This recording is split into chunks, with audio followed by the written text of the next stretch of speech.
ბევრ დედას და მშობელს და ოჯახის წევრს რაღაცა ხინჯად აქვს ხოლმე თუ ბავშვი ნაადრევად დაიბადა, რომ რაღაცნაირად ის სრულყოფილი ვერ იქნება. აი,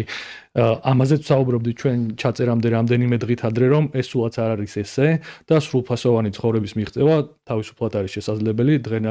დღენაკლულობის შემთხვევაში, დღენაკლი ახალშობილის შემთხვევაში, ხო? აი ესე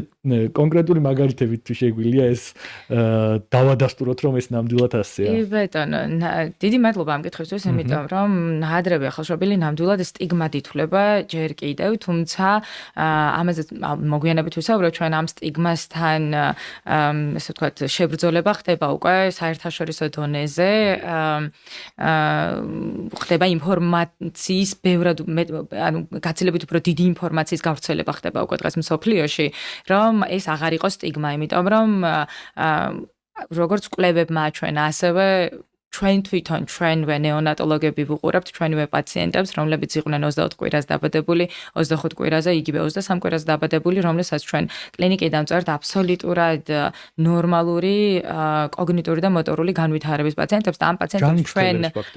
ჯამრთელებს კი, რომ ბავშვები, რომლებიც დაიბადნენ 24 გესტაციაზე, 400 გრამი, რომელიც ჩვენ გავზარდეთ, მივიყვანეთ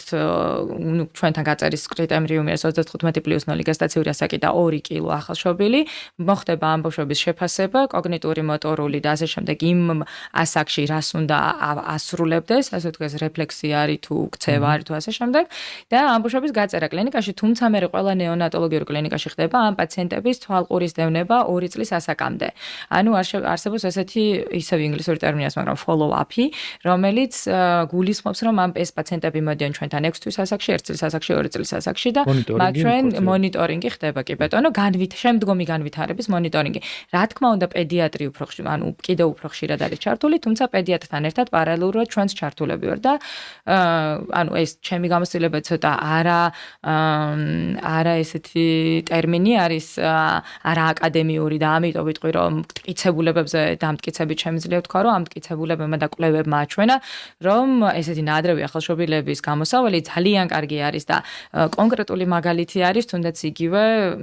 რომ ჩვენ დღეს გვყავს იგივე 23 წლის წინ დაბადებული 25 კვირის ახალშობილი, რომელიც დღეს ჩვენივე სამედიცინო უნივერსიტეტის სტუდენტი არის და ამ ადამიანზე